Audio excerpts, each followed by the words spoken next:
Qual o poder da caminhada com consciência? O que são lugares sagrados na perspectiva xamânica? Toda peregrinação é sagrada? Estas e outras perguntas serão respondidas por Gabriel Ocean, aqui na TV Consciência Próspera.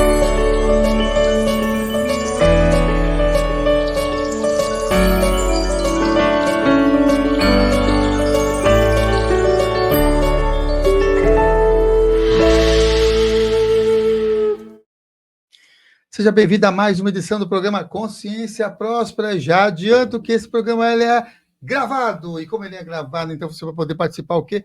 Via comentários. Parece que tem a transmissão ao vivo, é isso? Aquela, como é que é o nome? Aquela de estreia, né? Que fica na estreia tem um chat. Mas provavelmente vai assistir também no gravado. Não sei se do chat fica também aqui nos comentários, mas tem essa possibilidade. Então, o programa aqui gravado, eu acabei de fazer uma aula live e você agora está tendo a oportunidade de estar aqui com o Gabriel Ocean, que é o nosso convidado para falar sobre peregrinações sagradas. E como eu falei anteriormente aí na nossa aula, agora há pouco, fantástico, né? Fantástico o conteúdo que ele tem aqui para transmitir. Mais uma vez, então, Gabriel Ocean, seja super bem-vindo. Arro, gratidão. Sempre um prazer, uma alegria estar aqui no programa. E agora falando, vamos viajar juntos. Vamos viajar juntos, que maravilha. E por falar em viagens, tem algum recadinho que você quer deixar aqui gravado nesse nosso episódio, Iago Mihael? Sim, temos alguns recadinhos. Temos recadinhos das aulas lives, que foi uma agora há pouco. Então, de segundas a sextas-feiras, temos aulas live. Na verdade, agora não são todas às 9 horas. Temos sexta-feira às... Não, às terças-feiras. Às terças-feiras, às 19 horas. Isso, então, às terças-feiras, às 19 horas. Com diversas temáticas. Na segunda-feira, prosperidade. Terças e quintas-feiras, universo espiritual. Quarta-feira, xamanismo, bioxamanismo, diversas conexões. E sexta-feira, experiências fora do corpo. Então, temos aulas lives todos os dias. Temos também o canal de corte das aulas lives. Tá surgindo, muito bacana. A gente pega as melhores pérolas, ou não as melhores, porque algumas coisas deixa escondidinhas só nos vídeos para quem assistiu. Mas aí a gente pega ali o conteúdo e a gente vai colocando num formato menor, né, para vocês. Como é um canal novo, então peço o apoio de vocês. Entrem lá, se inscrevam, curtam os conteúdos, vocês vão ver que é muito bacana. Temos também o nosso Clube Consciência, onde a gente coloca as informações do Consciência Próspera. Informações como, agora a gente tem a possibilidade de se tornar membros, é uma nova possibilidade que surgiu no mês passado. Tudo isso a gente coloca lá no Clube Consciência, que é um grupo no WhatsApp, é um grupo silencioso, não tem bom dia, boa tarde, é apenas as informações aqui do Consciência Próspera. Link na descrição, basta vocês clicar e aí vocês vão ficar por dentro de tudo que está acontecendo. Beleza? Maravilha! E vocês que estão nos acompanhando, você sabe que você pode também se tornar aqui membro do canal e você vai encontrar surpresas, porque o nosso convidado também vai ter conteúdo para vocês, especialmente para vocês que são membros aqui da TV Consciência Próspera. Então, se eu fosse você, eu faria parte. Fiz bem aí? Foi muito bom. Foi muito bom. Estou aprendendo. Gabriel fez uma entrevista fantástica alguns dias atrás aqui, ao vivo, na TV Consciência Próspera, e a gente aproveitou a estadia dele aqui em São Paulo para fazer essa gravação aqui. Então, vamos usar peregrinações sagradas. Vê que eu coloquei várias perguntas aqui, até do início do programa, né? Que eu acho que vai ser enriquecedor, além de todo o conteúdo que ele tem aqui para compartilhar. Mas vou começar com uma pergunta meio que xamânica, que tem tudo a ver também com peregrinações sagradas. Gabriel, o xamanismo, ele é um caminho? Nós estamos num caminho xamânico? Maravilha. Então, acredito, né, primeiramente, gratidão por estar aqui mais uma vez, né? Mas sim, né, parafraseando nossa querida Jamie Sams, né? Ela diz assim: se você está vivo, você está num caminho sagrado. Né? Então, as nossas vidas já são uma grande peregrinação, um grande caminho sagrado. Né?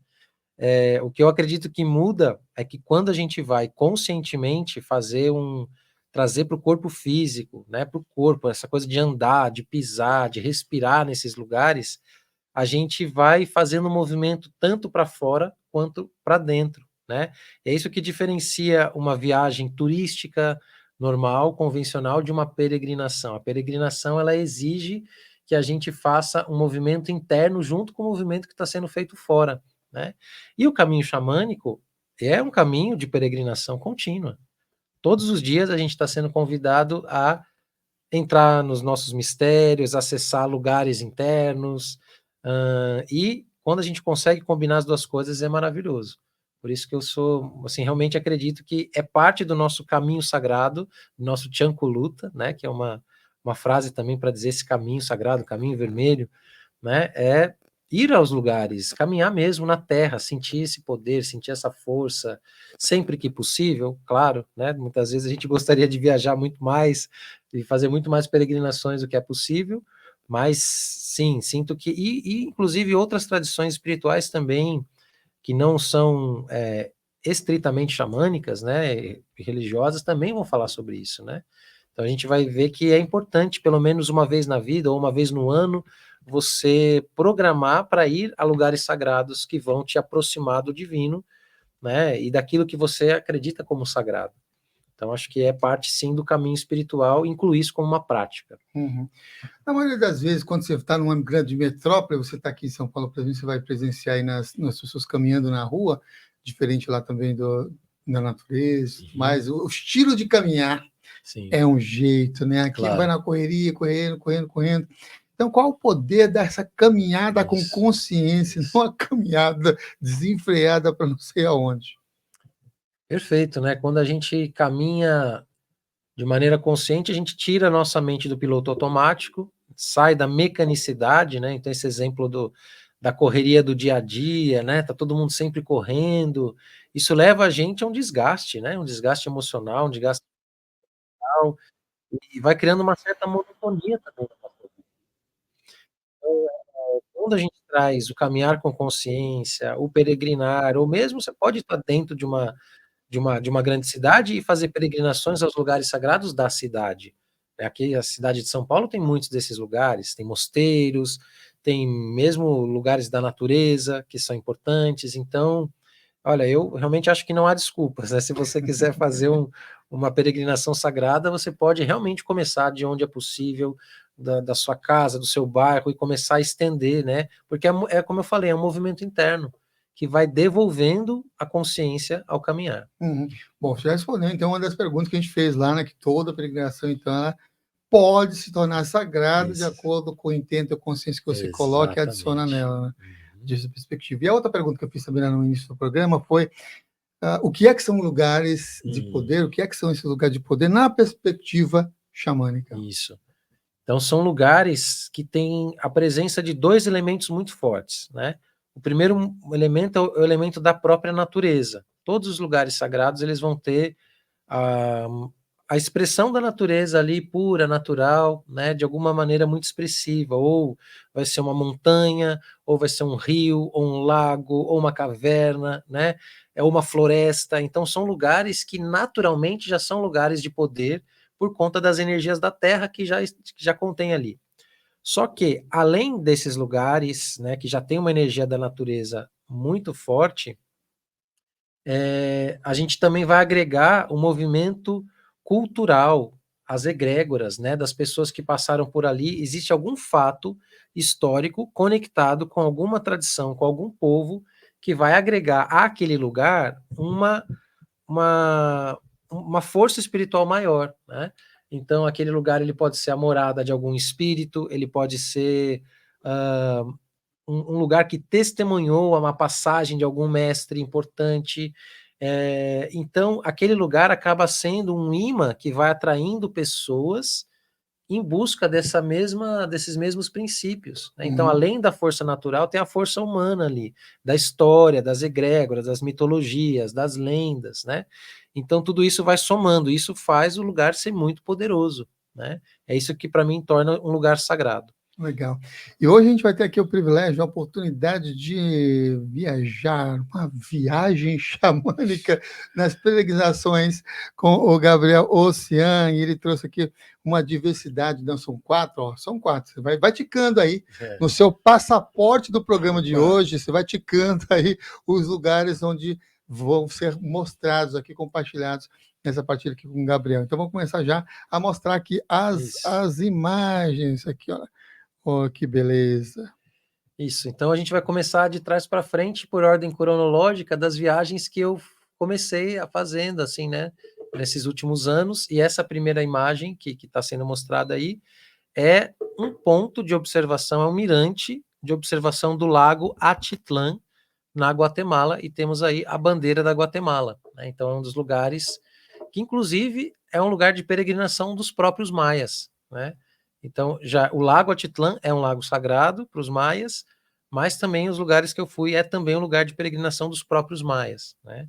Que a gente vai ver que vai estar na base de alguns vulcões importantes, e o lago Atitlán também é um lugar com muitos achados arqueológicos, pirâmides, ruínas de pirâmides, de templos maias antigos, né? E é onde eu fui fazer essa minha última peregrinação agora.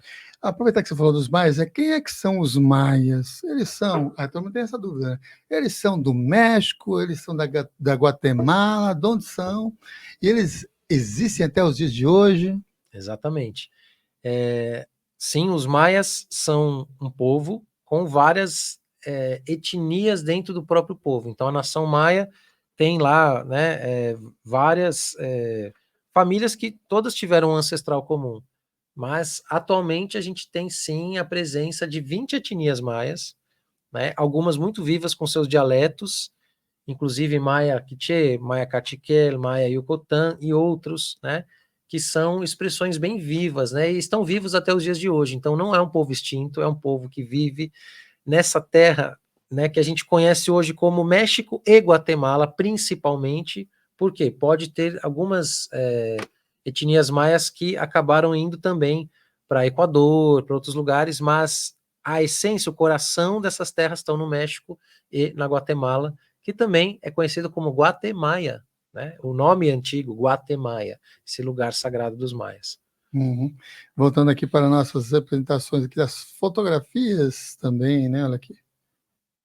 Isso, então aí é a Pedra do Jaguar, que inclusive é um dos pontos que eu falei, que é um dos pontos de peregrinação dos próprios maias, né? Então faz parte, né, de quem tem a espiritualidade, né? Os próprios maias, eles incluem a visita a esse lugar sagrado como um ponto especial, né, dos seus caminhos, porque é uma pedra que dá de frente para o lago Atitlán, que nós vimos ali na foto anterior, e ela tem essa, enfim, eu vejo claramente, né, essa presença, essa cabeça de um animal, né, olhando com o corpo, assim. Então, Pedra do Leão, Pedra do Jaguar, né, eu estive, né, essa foto é minha, né, aliás, todas as fotos que a gente vai mostrar aqui são fotos minhas, então, é enorme, né, tem uns 5 metros essa pedra, né, ela parece até relativamente pequena, mas você realmente olha e você fala, tô olhando para um animal que foi fossilizado ali, né, foi petrificado, e realmente é uma presença muito forte de frente para o lago Atitlán, num povoado chamado San Pedro, né. Olha aí. Ah, que bacana. Eu vou aproveitar e fazer a pergunta aqui dessa, né? O que é o Isso, Temascal, a força do Temascal? isso. Essa próxima imagem é de um temascal de pedra, né, que também num lugar chamado Patsiapá, que é de uma das margens do lago, onde foram encontradas vários achados arqueológicos e ruínas, né, de uma pirâmide maia, e lá também vivem, né, ainda vivem alguns homens e mulheres de medicina, e esse aí é um temascal antigo, né, mas não é pré-histórico, né, ele deve ter aí algumas dezenas de anos, né, mas utilizando as pedras do local, né. Então o temascal é essa tenda, né, no caso, essa cabana de pedra, aonde você entra para fazer trabalhos de purificação através do suor, as cabanas do suor, né. Uhum. E então você aquece a água dentro mesmo desse temascal. Eu estive dentro dele, fiz cerimônia dentro dele, e uma energia muito forte também de frente para o lago Atitlán, né. Neste caso, não são as pedras, não são aquecidas, né, você aquece as próprias, são jarros de barro, de água, que você aquece em cima do forno, e esse forno é essa água que é aquecida que vai sendo utilizada. Bem interessante, bem bonito esse temascal. E por falar, você citou pirâmides, qual é a função das pirâmides para essa conexão maia, para os maias em si, de Uhum. suas respectivas etnias? Geralmente, as pirâmides, elas vão ter várias funções, são lugares multifuncionais, né. Elas não têm somente uma função, estética, né? São lugares que vão estar, primeiro, simbolizando esse processo de ascensão espiritual, porque ela é feita em degraus, né? Cada degrau representa um estágio da consciência, um estágio da evolução, e todos eles vão culminar num ponto final, né? Então mostra também, toda a pirâmide é um exemplo dessa nossa própria travessia, da nossa evolução, né? Rumo à unidade, rumo à consciência. Então a pirâmide ela já invoca esse símbolo. Além disso, muitas dessas ruínas e dessas pirâmides são encontradas também oferendas mortuárias, desde esqueletos até porque alguns dos heróis, das lideranças políticas e religiosas também são enterradas dentro ou nos arredores das pirâmides, justamente como essa simbologia de que está mais próximo do divino, está mais próximo dessa ascensão, né? Então são lugares de força ancestral mesmo, né? E também tem as pirâmides que têm funções, né? Funções outras que aí são várias teorias também, mas facilitar trabalhos espirituais, jornadas fora do corpo, portais interdimensionais para acessar outros planos da consciência. Então, pirâmide é tudo isso e para esses povos, com certeza, e muito mais do que eu sou capaz de dizer do pouco que eu venho aprendendo, né? Olha só. Continuando aqui, nosso, olha aí. Isso. Então, essa é uma foto atual, né, de um templo maia atual, né? Aí você vê vários elementos, né? Essa viagem que eu fiz, ela é coordenada por um homem de medicina, né? Um mestre de descendência maia caciquel, e esse é o seu templo, né? Onde nós fizemos algumas das cerimônias, e aí tem vários elementos representados, né? Tem a água representado, tem o altar do fogo, tem oferendas que vão alimentar, tem as flores, tem vários símbolos, né? Dentro dessa maloca, né? Então é uma maloca mesmo, e onde são feitas várias das cerimônias, né, em Patsiapá, que é esse lugar na beira do Lago Atitlã e na base do vulcão São Pedro. Isso. E aí, então, é uma foto, né, dessa cerimônia de 13 dias que eu fui participando, né, eu fui convidado, né. Então, aí vocês estão vendo, é uma linha dos participantes que estão, cada um, fazendo o seu fogo sagrado, né.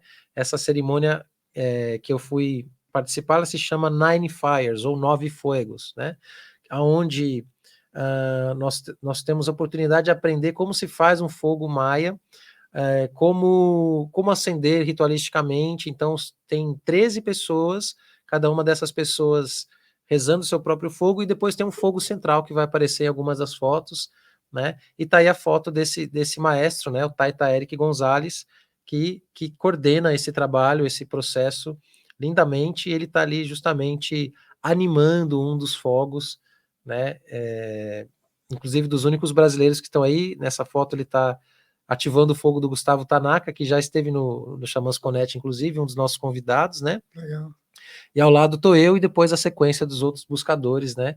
Que estavam lá nessa mesma Tinha formação. 2 brasileiros. 2 brasileiros, alguns mexicanos, muitos norte-americanos, né? Mas dentre esses norte-americanos, indígenas Cherokee, indígenas Chichimeca, indígenas de várias tradições e etnias também, né? Muito bonito, e entre eles também os maias, né?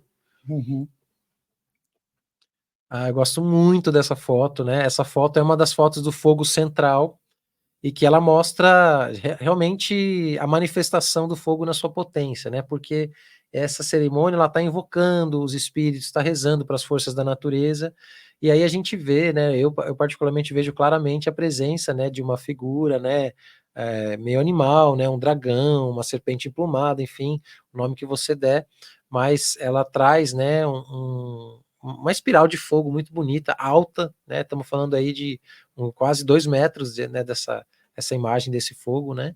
Que é justamente o fogo central, que está sendo alimentado também por vários sacerdotes, né? E homens e mulheres de medicina. Aí uma foto mais panorâmica, né? Desse espaço sagrado, também nas bases, né? Da pirâmide. E esse espaço é onde ocorrem várias das cerimônias em Patsiapá, que é esse lugar na Guatemala, chefiado pelo Taita Eric Gonzalez. Aí é um momento muito bonito, né? Foi uma cerimônia de cachimbo sagrado feita ao nascer do sol na beira do Lago Atitlã, né? Então é a fila dos rezadores, né? Eu tô aí no meio também. e alguma dessas sombrinhas sou eu, né? Junto de toda a comitiva, né, que estava fazendo esse trabalho. Então foi um dia muito, muito bonito, né? Onde nós fomos bem cedinho, 4:30 da manhã, já estávamos na beira, né, da praia, né? Parece mar, mas é o lago. Então, ativando aí os nossos cachimbos, né? Rezando, acordando, né? Através das preces e dos cachimbos, elevando as preces. Então tá aí mais uma foto, né, do Taita Eric Gonzalez com seu cachimbo sagrado, né, nessa cerimônia, ativando também, começando as preces, né, e de um outro irmão também do México, com seu Xanupá, né, um desses momentos de conexão profunda que tivemos no Lago Atitlã. Gosto muito dessa imagem porque mostra a Nana Amália, que é uma maia também, muito querida, uma sabedoria incrível. Ela foi uma das anciãs que foi convidadas para ancorar energeticamente e espiritualmente, e ela estava com um tambor que nem sei se era dela ou se ela pegou emprestado, que ela trouxe um canto, né, de agradecimento.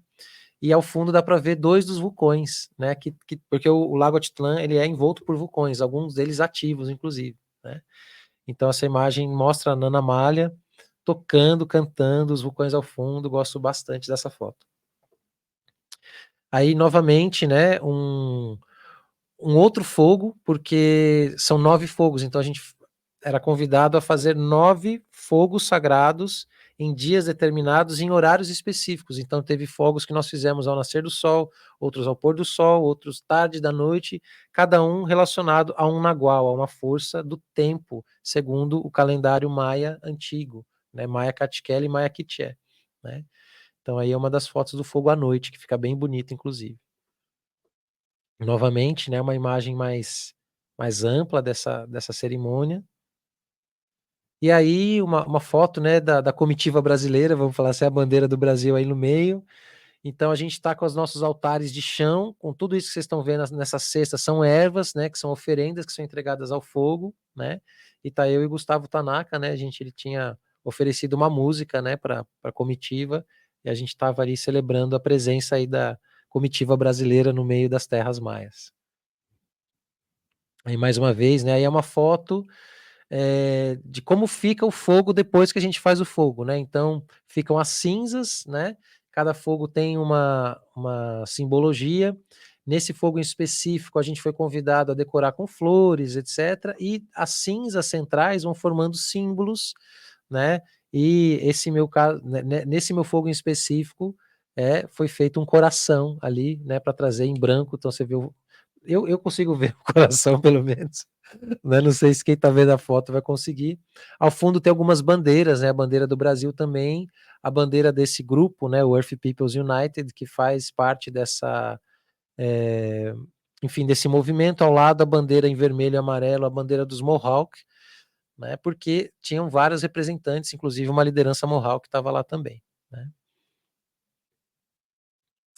Aí uma foto, um close, né, das oferendas ao fogo, velas, ervas, e os maias têm algumas coisas muito interessantes, né, eles fazem objetos devocionais que vão ser queimados, coisas que nós não temos aqui no Brasil. Então, alguns objetos de carvão com plantas que formam umas cestas, umas bolas, tudo isso conforme a mitologia, a cosmovisão deles, né. Então, dependendo do fogo, do que você quer ativar, você tem que queimar algumas coisas específicas, né. Então estava ali aquela foto mostrando a diversidade de elementos que são trabalhados, né.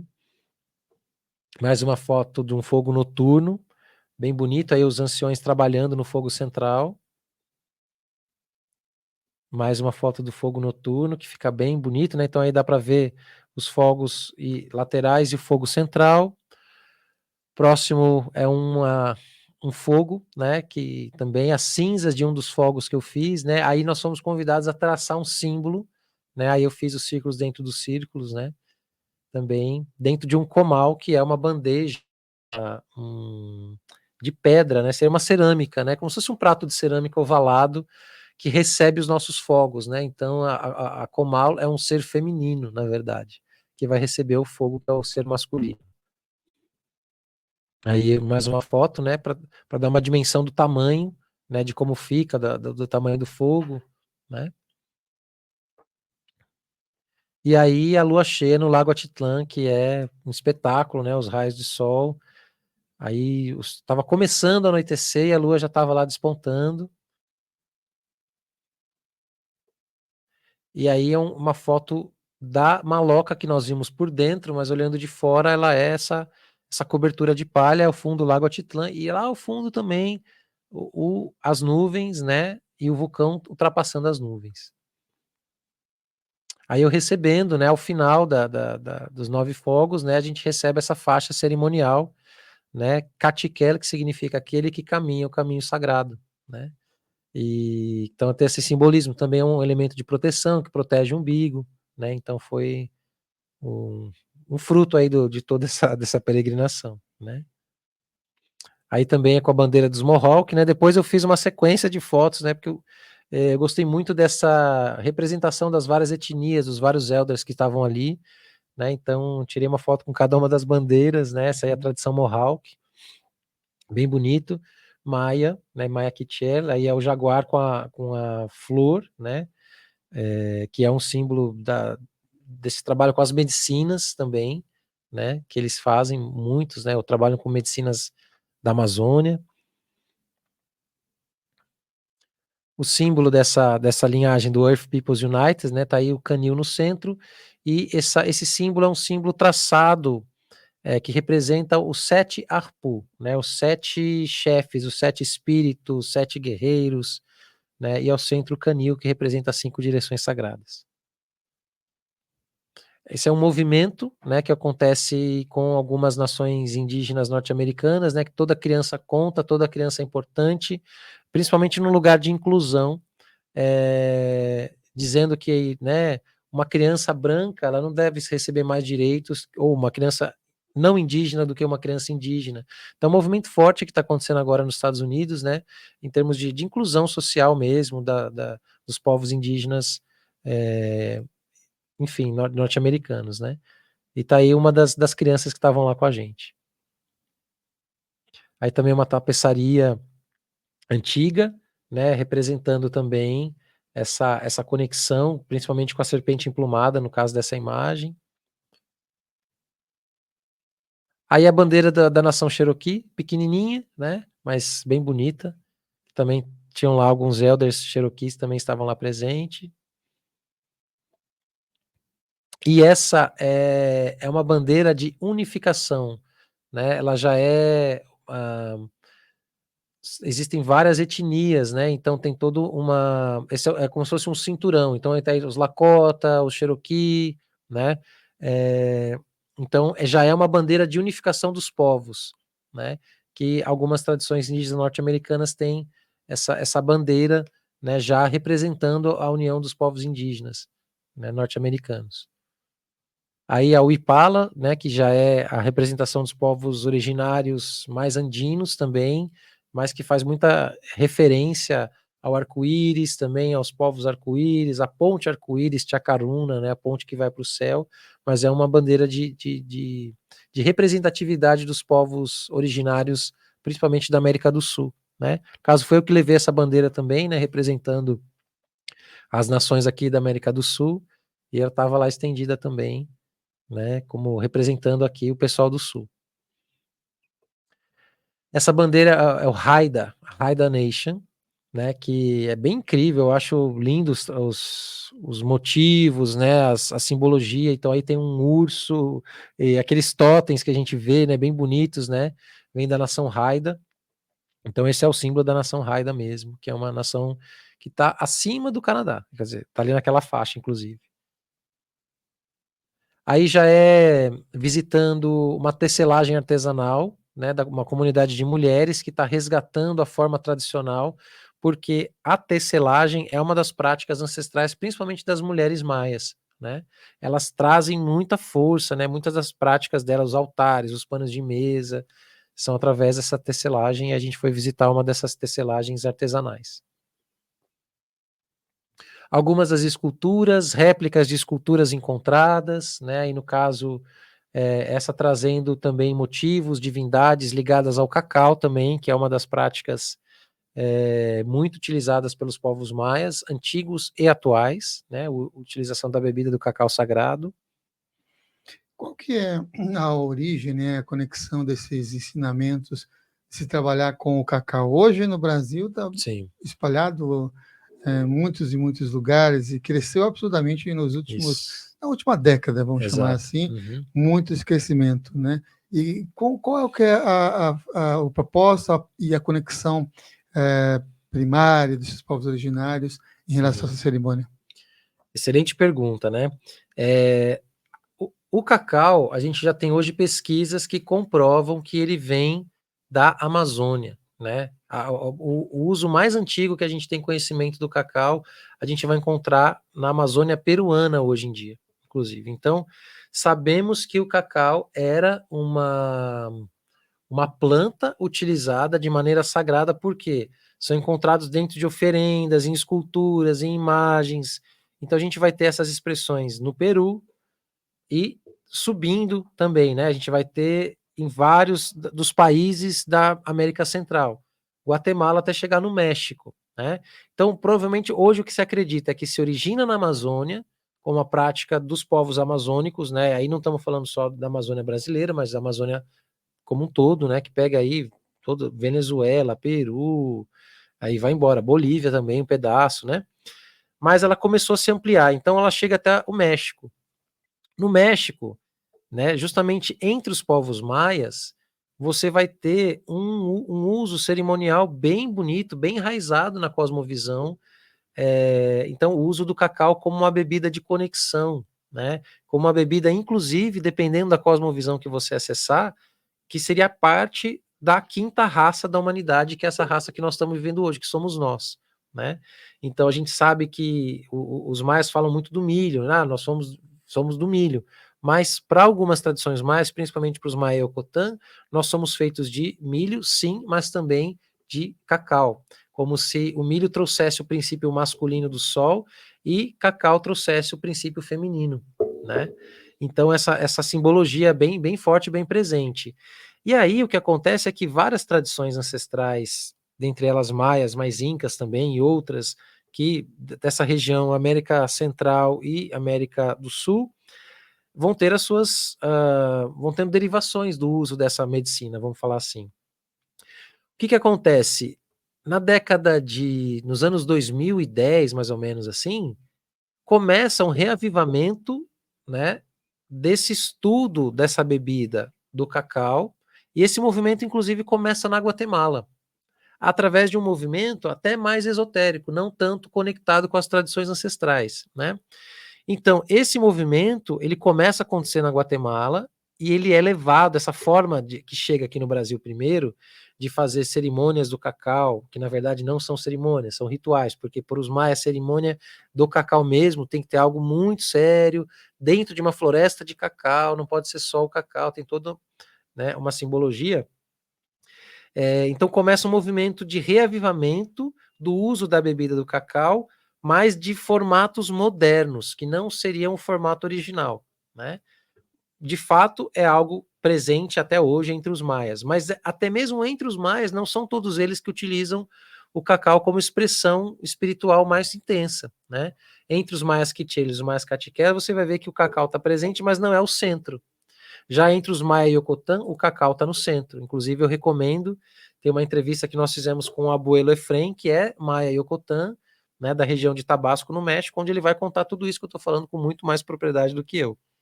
Né? Mas então o que acontece? Esse movimento, ele vem para o Brasil. Já é um movimento mais New Age, vamos falar assim, do cacau. Mas agora, o que está acontecendo? Os abuelos, os anciões estão falando, opa, a gente precisa educar as pessoas, porque realmente o cacau virou um fenômeno, né? Como as bebidas de poder, as enteógenas e não enteógenas também viraram um fenômeno, então a gente precisa começar a colocar os pingos nos is, né? Então é daí que vem, né? Vem de um movimento moderno o uso do cacau, mas que é ancorado sim nas tradições ancestrais, principalmente do México e da Guatemala. Maravilha. Vamos voltar aqui para as imagens dessa jornada aqui. Isso.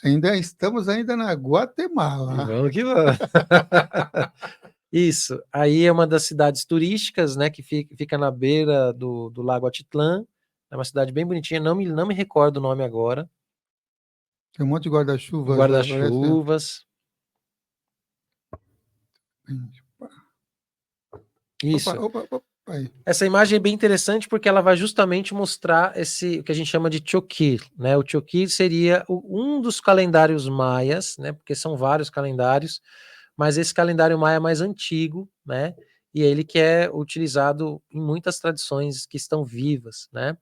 Então você tem aí a conexão dos 20 naguais, que seriam as 20 presenças, né? As 20 expressões divinas que se manifestam também no tempo. Então cada dia da semana é chefiado por dessas forças que a gente chama de nagual, né? Então esse é uma pintura de parede, inclusive, que está lá na cidade, né? Mas eu achei bem bonita, né? Uma expressão moderna de um calendário muito, muito antigo que fala sobre uma sabedoria do tempo bem bonita. Mais um close aí do Lago Atitlán. Acho que já mudou, né? Isso. Aqui eu acho que já é outro. Agora nós vamos para o Peru. É o Peru. Maravilha. Então a gente começa, né? Essa minha peregrinação para o Peru, ela ocorreu em abril, né, de 2024, e ela vai trazer então a ideia dessa nossa peregrinação foi a gente passar pelos 3 mundos da tradição inca, né? Então essa primeira caverna que fica aos arredores de Cusco, a gente vai ter uma primeira conexão, né, com o mundo de baixo, que seria o Cupacha, né? Então uma caverna que nos convida para essa purificação com os nossos medos, né? Essa entrada no mundo subterrâneo. Então as cavernas eram utilizadas também com essas finalidades da gente acessar os mundos, né? E aí está o primeiro trabalho que nós fizemos, que foi acessar o mundo de baixo. Então tá aí uma das imagens, né, de um dos imperadores incas, né? Então nós temos a cidade de Cusco e todo o Tahuantinsuyo, que é esse território onde foi o Império Inca se estendeu, que hoje nós conhecemos como Peru, né, o país do Peru. Era sim, né, um grande império muito bonito, até mesmo na presença da colonização espanhola, né? Quando chega a colonização espanhola, uma região toda governada, né, por esses imperadores, e esse seria o imperador Pachacuti, que foi um grande imperador, muito sábio, muito iluminado, né? Então a gente tem essa imagem dele aí no centro da Praça de Armas em Cusco. Aí é o Templo de Tipon. O Templo de Tipon é um templo das águas, que eu achei muito lindo, um lugar de uma energia incrível, fantástica, e diz a lenda que ele é um templo de descanso do imperador e sua família, né, onde você vai ter a presença, né, então tem esses platôs todos, mas você vai ter a presença de algumas fontes conectadas, também invocando a mitologia, um lugar fantástico, fantástico, Templo de Tipon. Aí é um close, né, um colega de peregrinação conectando com o elemental da terra, né? Então no meio da pedra tem essa raiz, e essa raiz em formato, essa cabeça, né, muito viva, e a gente estava ali num momento de conexão elemental, né, com esses elementais da terra, que se apresentam, né? Então aí parece que é uma rocha, mas é uma raiz que se formou no meio da pedra, né? E ela tem um rosto, talvez na foto não dá para ver, mas ele está segurando o que seria o focinho dessa cabeça, né? A boca, o queixo, enfim, né? Mas é incrível, assim, uma presença elemental muito forte também nesse templo de Tipon. Mais uma imagem de um outro ângulo, né? Um dos nossos companheiros de jornada também meditando ali no centro, né? Enfim, desses platôs, né? Incríveis mesmo, assim, uma energia fantástica, um lugar para passar horas, para passar o dia, realmente muito bonito. E aí uma das imagens dessas fontes, né, ativas até hoje, qual que é a característica do templo de Tipon? Essas fontes continuam ativas, né, que é muito bonito, não foram destruídas, então estamos falando aí de uma presença centenária, até mesmo milenar, né, de uma construção maravilhosa, né, com uma tecnologia incrível, né, dos aquedutos passando internamente dentro da terra, fazendo todo um caminho, que é realmente fantástico. Aí a gente já pula para o caminho Inca, né? O caminho Inca foi um dos motivos dessa nossa peregrinação, né? Então, hoje em dia, você tem 3 formas de acessar Machu Picchu, né? Machu Picchu você pode acessar hoje por trem e caminhando, ou só caminhando, e aí dentro desse caminho vão ter 2 caminhos, você percorrer toda a trilha, que foi esse percurso que nós fizemos, ou fazer uma trilha de 1 dia, né? Esse do percurso inteiro, quantos dias? São 4 dias, né? Esse que nós fizemos. Então essa é a placa que marca a entrada, né, do caminho Inca, que é uma das trilhas mais famosas do mundo, né? E sensacional, gente. Quem tiver oportunidade de fazer esse caminho um dia, faça, porque é transformador. O caminho em si é uma iniciação. Eu senti que o caminho em si, ele já é uma busca de visão, porque a gente vai passando, né, por esse lugar que é um lugar sagrado, todo o caminho é um lugar sagrado, mas ele chega até Machu Picchu, né? Então você passa por toda uma travessia interna, dificuldades, o corpo sente, a altitude, tem todas essas questões, né, que nós temos no Peru. Então a gente chega até num pico de 4.400 metros de altitude, né, onde o ar é rarefeito, caminhando dias. Então tem essa questão da superação física, mas muito mais do que isso, tem a oportunidade de entrar em contato, de pisar nesse caminho real, que era o caminho que os antigos incas utilizavam para acessar a cidade sagrada de Machu Picchu, né? Então, é só assim, é sensacional mesmo. E para subir nessa altitude toda, e a folha de coca nesse jogo todo, hein? Muito chá de coca, muito chá de coca, mascando muita coca, mas também hoje em dia, né, tem algumas pastilhas, algumas pílulas, inclusive feitas à base de plantas medicinais locais, né? Uma delas eu utilizei muito, né, que chama Altivital, né, que é uma pílulazinha com várias plantas medicinais que ajuda também a ampliar a circulação sanguínea, enfim, né? Mas de fato, né, você não vai encarar a trilha Inca logo que você chegar no Peru, você vai precisar de alguns dias de aclimatação, porque vai exigir. Realmente vai exigir do físico e da respiração, né? Bacana. E aí são algumas imagens, né? Eu sou muito fascinado por árvores, então eu vou tirando foto das árvores que eu sinto presença, né? De espíritos, de forças, né? Você vê as montanhas ao fundo. Aí tá uma imagem do nosso amigo Wagner Frota, né? À minha frente, né? Caminhando também. O Wagner que já esteve aqui no programa muitas vezes, né? Também. Inclusive nessa peregrinação nós fomos juntos, né? Ele foi liderando essa jornada, né? Então, um close aí da gente caminhando junto aí a trilha Inca. E aí os apos ao fundo, né? Parte do que a gente vê de branco não é nuvem, é neve mesmo, né? Porque justamente fica tão alto e tão frio que a água congela, né? Então o que a gente está vendo aí entre nuvens também são as montanhas com neve. Aí uma foto do grupo, ou um pedaço do grupo, né? Porque o grupo vai se, né? Tem uns que vão caminhando mais rápido, vão à frente, outros no meio, outros mais ao fundo, mas aquelas paradas para descansar, para respirar e continuar a caminhada. Aí também mais um desses momentos, né? De para, respira, tira foto e segue. E aí é caminhar entre as nuvens mesmo, né? Realmente a gente ficar acima das nuvens e vai tendo esse contato, né, com o silêncio da montanha, com os sons da montanha, né? Os apos, eles falam muito, né? Os espíritos das montanhas, né? São forças muito reverenciadas nos Andes, né? As montanhas como seres sagrados, como anciões, anciãs, tem montanhas com características mais masculinas, outras mais femininas. Então as montanhas realmente são parte dessa espiritualidade andina muito, muito forte, muito presente.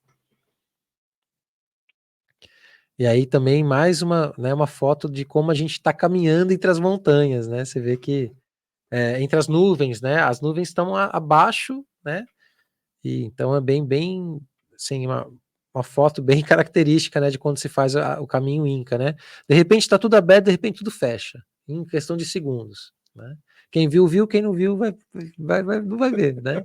Vai para o próximo pedaço, porque é o tempo que governa lá em cima, né, nas montanhas, e a previsão do tempo mostra uma coisa, depois você está caminhando lá, muda completamente, então não há controle nenhum, né, tanto que você tem que levar capa de chuva, chapéu, protetor solar, tudo ao mesmo tempo, porque na mesma trilha, no mesmo dia, pode fazer sol, chuva, frio e calor.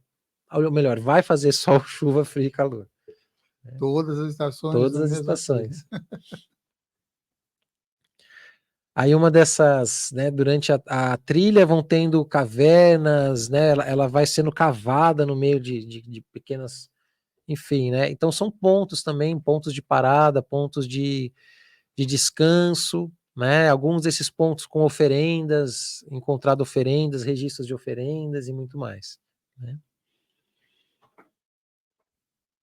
Aí um veado, né, que apareceu no meio do caminho, né, então, né, foi muito emocionante, né, tá caminhando e, opa, calma, tem um animal passando, né, era uma fêmea, né, uma veado fêmea, com o filhote mais acima, o filhote não sai na foto, mas foi bem bonito, assim, de topar com ela no terceiro dia de caminho.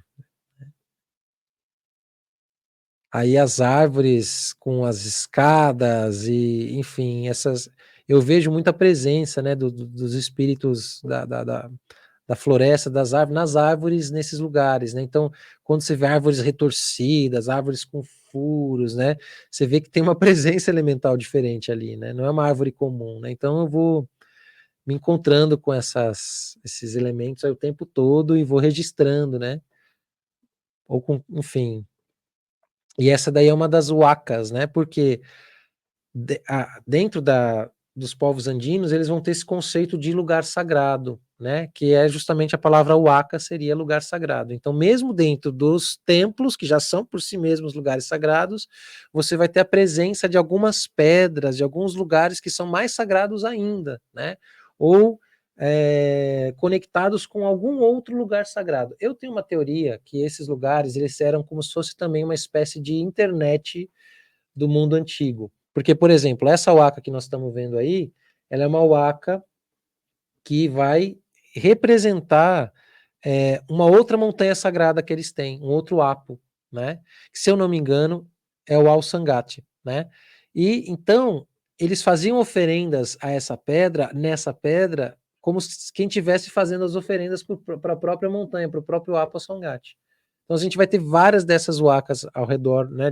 Enfim, de todo o Peru, mas principalmente então, são lugares de muita força, muito poder, e nesse caso aí era um lugar do lado de um hospital, né, e de um templo de 13 das sacerdotisas, das Nustas, né, que marcava o tempo também guardado por 13 sacerdotisas. Então é um lugar que eu achei assim muito forte, né, e enfim, acho que as próximas fotos vão mostrar outras imagens. Tá aí as 13 janelas, né, então um templo circular em formato de lua, né, representando essa conexão com os 13 meses do ano, porque eles seguiam um calendário lunar, e no calendário lunar são 13 meses, né.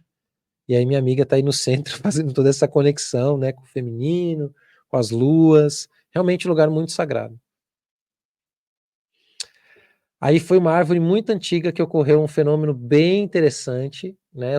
Porque eu sentia uma presença de espíritos de fadas, né? De elementais bem fortes. Parei para rezar lá, comecei a fazer um canto. E essa minha mesma amiga que estava ali na foto anterior, ela estava filmando. Eu não sabia que ela estava filmando. Eu estava fazendo um canto e a gente registrou nesse mesmo momento, né? Sai uma luzinha assim da árvore e passa assim, né?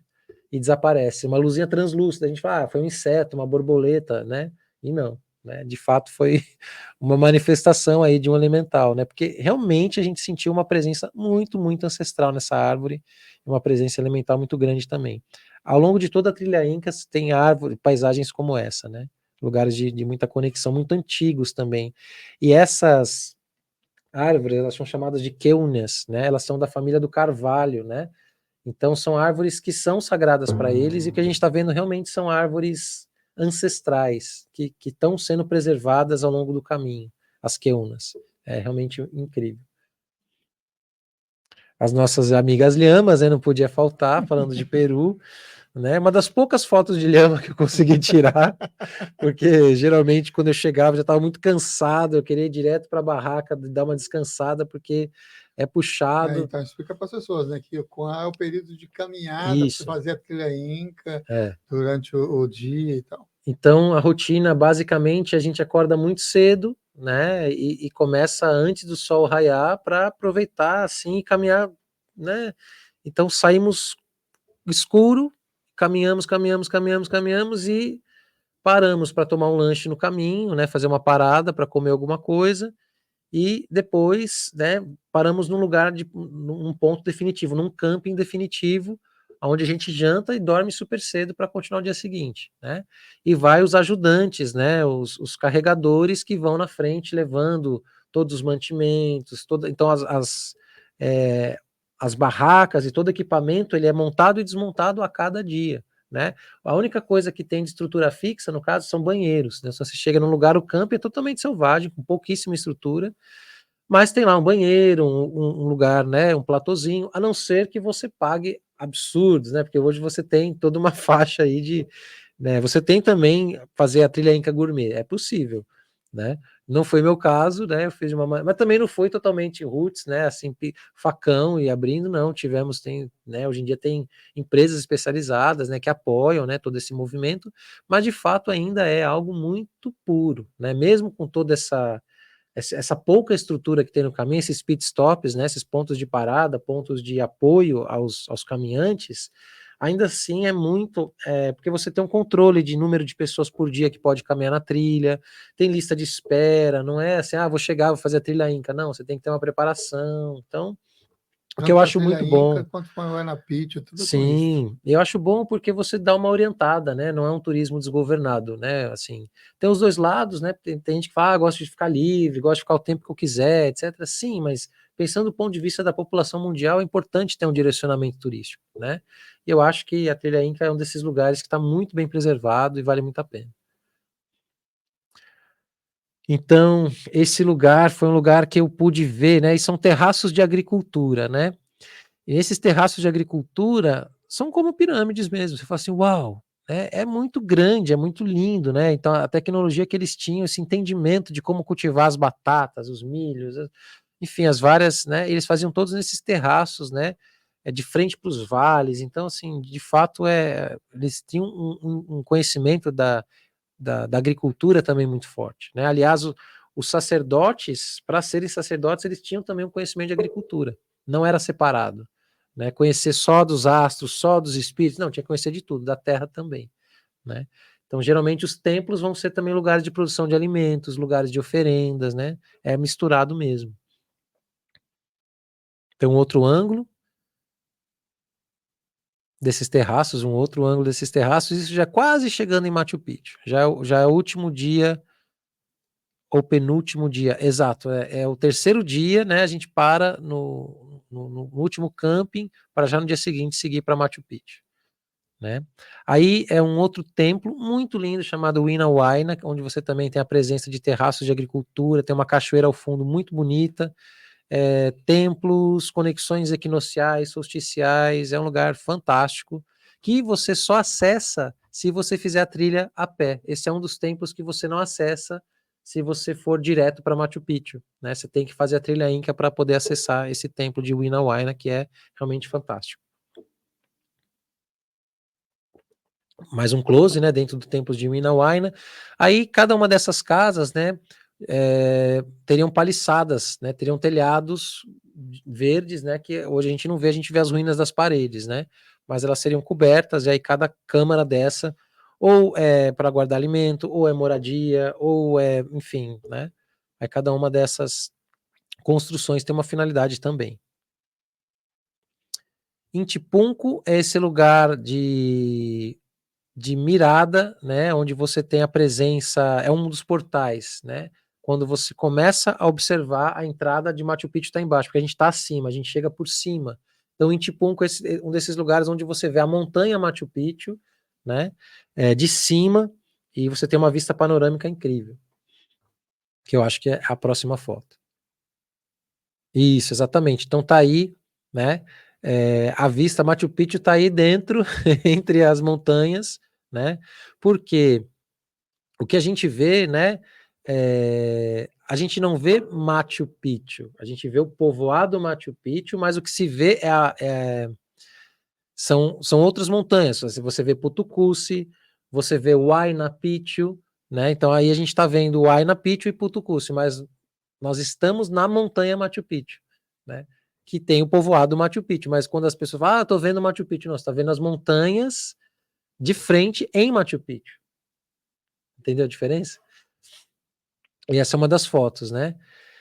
Essa daí é uma huaca que também entrando por esse caminho da trilha Inca, passando em Tipum, que se chama Huaca de la Chinchera, né? Um lugar que já foi muito sagrado também. Hoje em dia ele está assim mais desativado, vamos falar assim, né? Mas ele é uma dessas huacas bem bonitas e que faz também conexão com outros apos, né? Dentro de todo o Vale Sagrado. Então também, né, momentos de explicações, de conexões com as montanhas aí, com a equipe, com o grupo. Aí outros ângulos, né, dos apos, né, que a gente está estando em Machu Picchu, né, a gente consegue ver através da trilha Inca, até chegar nas fotos mais tradicionais. Aí já é em Machu Picchu, né, no povoado Machu Picchu, ou também chamado de Cidade de Cristal, com toda a nossa parte da nossa comitiva aí, né, muito feliz, né, porque chegamos, né, finalmente 4 dias para chegar, né, embora eu acredito que o mais interessante do que chegar, né, do que a própria Machu Picchu é fazer essa jornada. Para mim foi muito mais interessante os dias caminhando do que a própria chegada lá em Machu Picchu, porque a gente estava ali numa conexão muito profunda, inclusive aconteceu até um choque de energia, porque você está lá nessa introspecção, caminhando muitos momentos sozinhos, né, com a natureza, aí chega em Machu Picchu, ônibus turístico, gente entrando, gente saindo, aquela loucura. Então energeticamente já é um impacto diferente, assim, né, é diferente de você já vir do caos urbano e subir para Machu Picchu do que você chegar purificado pela trilha, pá, e chega no caos urbano, né, então foi bem interessante ver essa diferença, né, ainda que seja um lugar muito sagrado, claro, se você não tem condições de fazer a trilha Inca, vá mesmo assim por Machu Picchu, vá por baixo, né, enfim, vale muito a pena mesmo assim, mas eu senti fortemente essa diferença, né, de tô caminhando e chegar e me deparar com as pessoas que não estavam fazendo essa travessia, realmente totalmente diferente a energia, assim. Né, mais instalações, né, e aí o rio, né, o famoso rio Waka-Wilca, né, que seria uma das representações da Via Láctea, né, então ele é a própria representação da Via Láctea, ele é um dos rios que passa, né, o Waka-Wilca, não, o rio Urubamba, né, que também tem um dos nomes em Quechua, que eu não sei se estou confundindo com um dos apos, mas a presença do rio intercortando é muito presente também, né, todo o Vale Sagrado, ele vai ser cortado por esse rio, né, e a gente vai sentir a presença da própria Via Láctea ali, né, então esse é um dos nomes que ele recebe. E aí, mais uma vez, né, a foto, né, do Imperador Inca, né, aí já na cidade, né, de Machu Picchu, né, que tem o povoado, né, o povoado de Machu Picchu, onde a gente consegue, enfim, descansar depois dos 4 dias, aí a gente vai, aí tem hotel, aí já tem uma estrutura. Águas Calientes. Né, Águas Calientes, exato. E aí as feirinhas mágicas, né, com muitos instrumentos, eu sou super, enfim, adepto, né, das terapias sonoras. Adepto, quantos instrumentos você não tem lá? Sei uma lá. coleção, adepto. Adepto dos sons sagrados, né, das tecnologias ancestrais de música, né. Tapeçarias infinitas, nesse lugar eu tive um déjà vu incrível, assim, olhei para essa tapeçaria, realmente fui transportado para um outro tempo, assim, foi bem bonito. Aí acho que volta para a trilha Inca, um close, né, um daqueles terraços de agricultura. E aí um dos apos que a gente, agora sim, o Waka-Wilca, sim, agora falando, né, que seria um apo feminino, né, que a gente tem a presença de uma energia mais feminina, onde a gente foi fazer também alguns dos nossos trabalhos, né, das nossas oferendas, foi próximo desse apo. Aí um close, né, das cerimônias com os queiros, né, guiando a cerimônia, que é um desses descendentes dos incas que estão vivos até hoje, né, fazendo essa cerimônia no pé do Apo Waka-Wilca. E agora a gente está em Ollantaytambo, né, que também é uma das cidades incríveis, que está totalmente preservada, né, a forma, os aquedutos, todo esse movimento ainda muito presente lá, né? Então, uma cidade inca muito preservada, vale a pena conhecer, porque ela consegue transmitir essa atmosfera, né? De como que era a vida dentro do Vale Sagrado dos incas. E aí a montanha, que tem um dos rostos, né? E então ela é conhecida como rosto de Wiracocha, né? Então ela foi semi-talhada, então parte natural, parte também para você ver a barba, os olhos, né? A boca, né? De Wiracocha. Então é realmente impressionante. E na minha visão, em amarelo aí, onde o sol toca, a gente está vendo o Wiracocha com a sua barba. E na sombra, olhando para frente, só que cortado de perfil, Pachamama. Né? Então você tem aí a presença do feminino e do masculino divino. Né? Eu vejo essa imagem que eu estou falando para vocês, não sei se vocês conseguem pegar o perfil, né? Como se a Pachamama estivesse na sombra olhando para frente, você vê um olho e o nariz, né? A cabeça ali, os ombros, e do outro lado, o Wiracocha, né? Essa representação de Deus, né? No aspecto masculino. E Pachamama no aspecto feminino. Então, uma liberdade poética minha aí, né, desse momento aí, em Ollantaytambo. Raízes com presenças, eu gosto muito, né, desses monumentos naturais também, que trazem essas conexões elementais, ancestrais, né, então, essas cidades têm muito isso. Uma dessas paredes antigas, né, você vê a arquitetura, os blocos, né, o tamanho dos blocos e as fundações, tem todo esse mistério, né, das construções, né, incas, pré-incas, enfim, tudo isso se trança, né, nessas cidades, nesses vilarejos, mais fotos de Ollantaytambo, os canais por onde passa, seria a estação de tratamento de água natural deles, né, o esgoto natural, enfim, não só esgoto, mas como eles transferiam a água de lugar para lugar, né? Mais detalhes. A feirinha, que é maravilhosa, que fica no centro de Ollantaytambo. A mesma montanha ao fundo, só que por um outro ângulo, né? Aquela de Wiracocha também. Aí já é no caminho, também representando Tincheiro, né? É um povoado de Tincheiro, onde a tecelagem natural, e aí mostrando toda a arte, né? Então, da lã, da lhama ou das alpacas, o processo de tingimento, muito bonito, né? Essa forma de artesanato ainda muito preservado, né? Lá no Vale Sagrado. Presença também dos milhos, das batatas, das sementes, né? Então, toda essa biodiversidade, agrobiodiversidade inca ainda é fantástica, né? É muito presente tudo isso, né? A presença do milho, da batata, das várias variedades de milho, de batata, as sementes, o cuidado com as sementes crioulas, é algo muito, muito presente, né, na tradição andina. Aí já é em Sacsayhuaman, né? Que é essa cidade em formato de puma que tem próximo de Cusco, que é um dos lugares incríveis, incríveis, incríveis, porque tem essa parte arquitetônica, né, que desafia esses blocos gigantes, né, também tem lugares com uma acústica impressionante, onde supostamente o imperador ou os anunciantes falavam de um ponto e se ouvia em todo o vale, né, então você tem arquitetura inca e pré-inca também, muito presente nessas huacas, nesses templos, e Sacsayhuaman é um desses pontos que eu acho que também todo mundo deve conhecer um dia.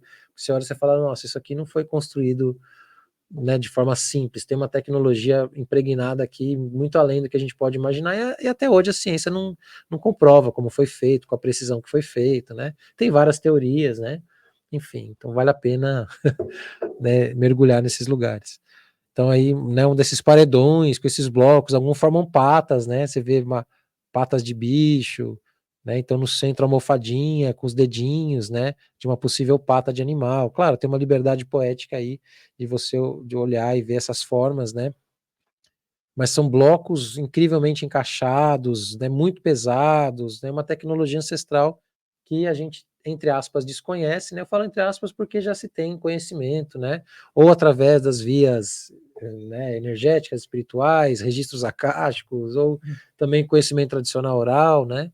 Tem muita coisa nesses templos. Também em Sacsayhuaman, desses portais, né? Aí também mais um dessas a praça, né, central.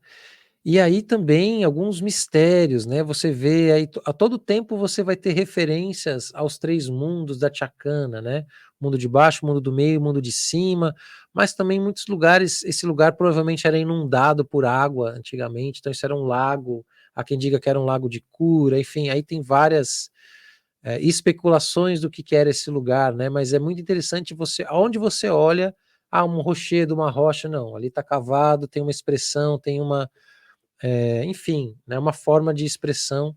E aí já é uma outra waka próximo de Sacsayhuamán, se eu não me engano, a waka do Puma também, onde dependendo de uma determinada data do ano, a sombra que bate nessa pedra forma a imagem de um puma, né? E é um dos lugares também onde, se eu não me engano, foram encontradas ossadas de um dos imperadores incas, né? E aí, mais uma imagem, esse é um outro templo de águas, e a presença das queunas, que são aquelas árvores, né, protegidas, um lugar incrível também, muito bonito, próximo do Templo da Lua também, né, tudo isso na região dos arredores de Cusco, esse lugar das águas também sagradas. Eu não lembro, gente, todos os nomes antigos, por isso que eu não falo exatamente, mas esses são, assim, aí já é dentro da cidade de Cusco, né. Aí dentro de Cusco a gente vai ter Coricancha, que é um ponto, um museu, né, um museu maravilhoso, e também vai ter uma dessas imagens, que essa seria uma placa de ouro, né, que foi encontrada, contando a história, toda a cosmovisão, né, então a gente vai ter aí o sol, a Pachamama, o tempo, o espaço, o arco-íris, acho vários elementos, né, então realmente, né, também chamado de altar de Coricancha, e realmente é impressionante, assim, carrega muitos mistérios, né? Vale a pena olhar ele e estudar e decifrar. Aliás, todos esses espaços, né, a gente tem que estudar, conhecer, enfim, né? Eu sou um simples aprendiz, né, não sou especialista, né, nesses lugares, não tenho conhecimento profundo de cada um desses nomes, mas o que fica para mim é a necessidade de a gente se reaproximar desse legado, porque é um legado de todos nós, da humanidade, né? Um vaso cerimonial em forma de serpente, aí tem aquelas itens de museu que fala assim, não tocar, e eu não consegui, porque... Então tá a imagem, assim, é a prova do crime, porque realmente eu falei, não, eu preciso tocar, fazer um experimento aí de absorção de energia ancestral, aí, então toquei lá minhas digitais e absorvi um pouquinho da energia, então você vê, são várias serpentes que a cabecinha mergulha nesse líquido, que líquido é esse, né, o que era feito ali? Então, assim, né, a presença desses animais, né, contando histórias ligadas à mitologia, itens ritualísticos, né, que são fenômenos, assim, para mim tá na presença de uma peça de 5.000 anos, 3.000 anos, 2.000 anos, que seja, 500 anos que seja, que foi utilizada, né, por rituais e cerimônias com iconografias animais, poxa, que bênção, né? Então eu tenho esse olhar. Aí eu encontro com um ancião, né, que fica na frente do museu, do Museu Inca, em Cusco, e a gente teve um papo muito legal. Esse ancião, ele é o dono da loja, a gente começou a conversar e foi embora, né, ele, inclusive com muita evidência, e esse senhor foi um guardinha de Machu Picchu, quando Machu Picchu não tinha toda essa burocracia, né, não tinha ingresso para entrar em Machu Picchu, ele era um dos guardinhas que tinha a chave do portal e ele dormia lá dentro. E ele falou que tinha semanas que ele ficava sem comer, porque a energia que ele recebia era tanta que ele não comia, ele ficava assim, porque ele não sentia necessidade. Porque né, ele ficava sozinho, dormia sozinho na cidade de Machu Picchu, e, né, enfim, então um cara com muita história, a gente se conectou e é uma pessoa maravilhosa mesmo, fora os itens que ele tem, os ponchos, e essa senhora é a esposa dele. Aí, um dos momentos que a gente fez, né, uma bênção com os queiros também, né, em um dos apos que a gente foi, né, se conectar, fazer um trabalho espiritual. Acho que essa é a última, hein? Maravilha, isso, aí já vamos para a Europa. Então, segunda viagem, quanto tempo ainda? Olha, que Tá beleza. vendo? Vamos ter que correr. Eu vou acelerar então aqui. Vamos acelerar. Agora vamos para, se eu não me engano, vamos para a Itália. É isso aí, Assis. Vamos para a Itália. Assis vai ser mais Assis é rápido. Então, uma das minhas peregrinações foi para os caminhos de São Francisco de Assis, né? Inclusive tem também igual Antes você de tem. compartilhar, já que a gente está falando essa temática mais Aham. nativa dos povos originários, na sua opinião, Francisco, ele era um xamã? Sim. Eu tenho uma teoria / vivência com o que eu acredito que é essa força São Francisco de Assis, né? Que ele foi tocado pelos encantados. Vou utilizar isso como metáfora, né? Claro, ele era uma pessoa muito especial, tem todas as histórias dele que a gente, enfim, dá para acessar em filme, em livros, né? A biografia de São Francisco de Assis. Não quero entrar tanto nessa esfera, porque é isso, né? Já tem outras pessoas falando sobre isso, mas o que eu acessei a partir do meu ponto de vista xamânico é que ele foi uma alma que se conectou tão profundamente com a natureza e com os encantados mesmo, que ele foi realmente tocado, né? E ser tocado pelos encantados, né? A gente pega um processo de iniciação xamânica, de morte xamânica, ou uma pessoa ela foi iniciada por um espírito da natureza, ela passa por uma morte xamânica e aí os espíritos ali passam a fazer parte, ela passa a ter poderes. Eu acredito que foi exatamente isso que aconteceu com São Francisco. Então ele passa por uma morte xamânica, ele é tocado por espíritos, independente se você acredita se é espírito de anjo ou de devas da terra ou de elementais da natureza, ele passa a ouvir a voz da natureza, só que a linguagem que aquele povo precisava naquela época, né, para atingir o sagrado e para fazer as transformações, era a linguagem cristã. Então, mas ele vai e ressignifica tudo isso, inclusive, porque a igreja já estava indo por outros rumos, então ele vai trazer toda essa reconexão que já estava perdida na Idade Média, né, com o sagrado, com a natureza. Então ele pregava voltar às origens, voltar às raízes, voltar ao natural, né, voltar à simplicidade, e tudo isso profundamente guiado pela conexão espiritual. Inclusive, um dos lugares que eu vou na sequência, que a gente posso falar isso apoiado, né, por imagens também, é o que a gente chama de Santuário de la Verna. Pode passar isso. Aí o Santuário das Fadas, que é uma trilha sagrada das fadas também, e uma das montanhas sagradas que é onde Francisco vai se nutrir espiritualmente. Porque Assis é a cidade política onde Francisco ia pregar os sermões, onde tinha uma coisa mais política mesmo, porque é a cidade onde ele nasceu. Então tinha todo um movimento mais urbano, vamos falar assim. Mas onde ele gostava de viver mesmo era nas montanhas, nas florestas, nos vales. E esse lugar é um apo também, uma montanha sagrada, com presença forte de elementais, tanto que está até hoje, né, Santuário de la Fate, né, das fadas, né? Os povos nativos falavam isso. E é uma montanha cheia de grutas, cheia de árvores antigas, a floresta está muito viva até os dias de hoje, e ele ganha de um conde essa floresta para ser um dos refúgios dele. Então ele ficava muito tempo lá nessa floresta. E foi lá nessa floresta que ele recebe, que ele tem a última iniciação dele, vamos falar assim, antes da morte, né, onde ele recebe as estigmatas crísticas, né?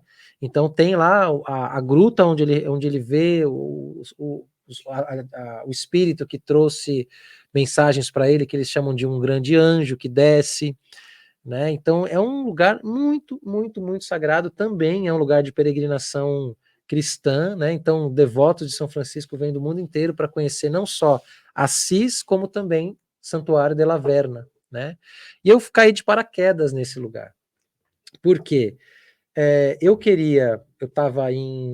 fui fazer uns trabalhos em Firenze, né?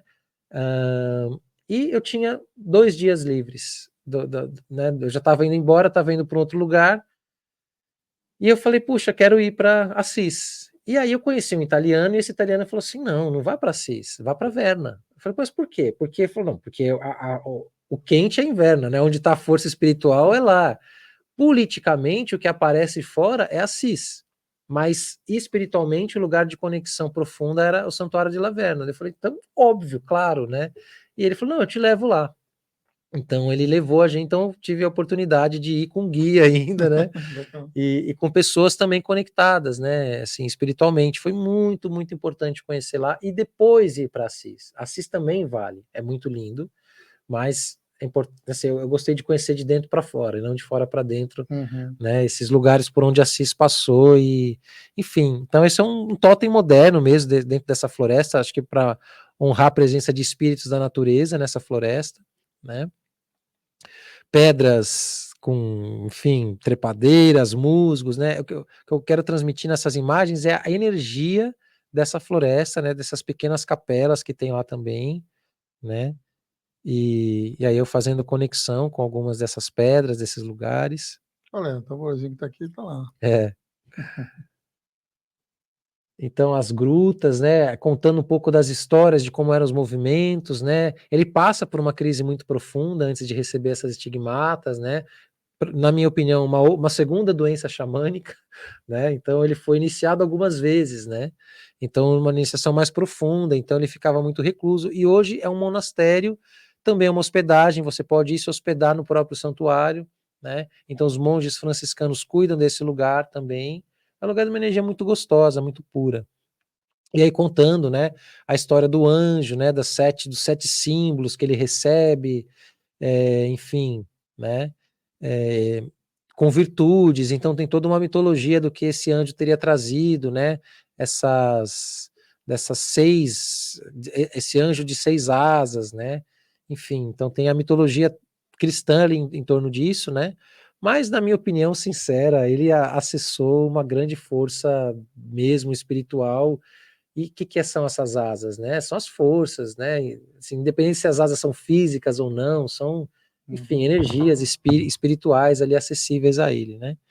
Então, eu também, né, essas capelinhas com algumas imagens mostrando esses mistérios, essas histórias, essas lendas. E aí é onde uma das grutas é onde ele recebe esse anjo, né? Então, realmente um lugar, uma presença muito profunda da Terra mesmo, né? Você vê que ali eu diria que é um ponto de poder da natureza na Itália, em toda a Itália. Então, uma imagem dele recebendo, né, esse anjo. Aí é o portal dessa gruta, né, que hoje ela tem essa porta porque ela é fechada, né? Então, durante o horário comercial, né, os monges explicam, olha, esse aqui é onde ele recebeu, onde ele viu o anjo e tal, e aí depois eles fecham, né, porque é um lugar super sagrado mesmo. Alguma das capelinhas que tem ao redor da floresta. E aí nós passamos a floresta e fomos tocar tambor lá para cima, né, longe dos monges, né? Porque a gente queria conectar com essa terra. Então assim, eu senti muita presença de espíritos, inclusive de dragões, né? Que é uma força da terra muito forte, né? Para quem acredita, eu senti presença de espíritos de dragão muito forte também nesse lugar. E, enfim, um lugar mágico mesmo. Você vê pela cor esmeralda, né, das folhas, das pequenas ervas no chão, né? Uma floresta bem mágica, bem assim, estilo Senhor dos Anéis, sabe? Bem bonitinha, daquelas clássicas, né, de presença de espíritos sagrados mesmo.